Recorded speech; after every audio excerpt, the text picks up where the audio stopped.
क्या भारत और चीन मिलकर दुनिया की सबसे बड़ी ताकत अमेरिका को चुनौती दे सकते हैं? प्रधानमंत्री नरेंद्र मोदी और चीन के राष्ट्रपति शी जिनपिंग की मुलाकात से अमेरिका में खलबली मच गई है और अगर दोनों देश एकजुट हो गए तो अमेरिका को झटका इतना बड़ा होगा कि उसका ग्लोबल दबदबा हिल सकता है।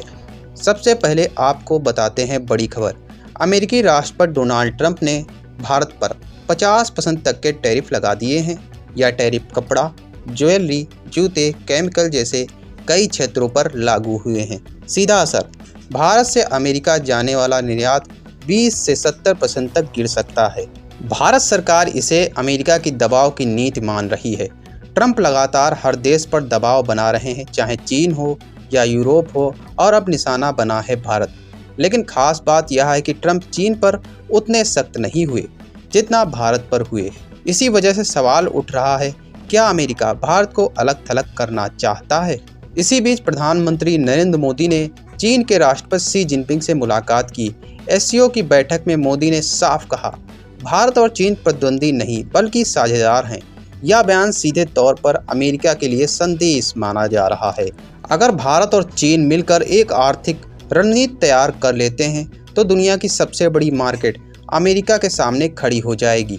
भारत चीन की संयुक्त आबादी 2.8 अरब है और दोनों की मिलीजुली अर्थव्यवस्था $30 ट्रिलियन से ज़्यादा। इसका सीधा मतलब है अमेरिका की पकड़ ढीली पड़ना तय है। अमेरिका को सबसे बड़ा झटका रणनीतिक स्तर पर भी होगा।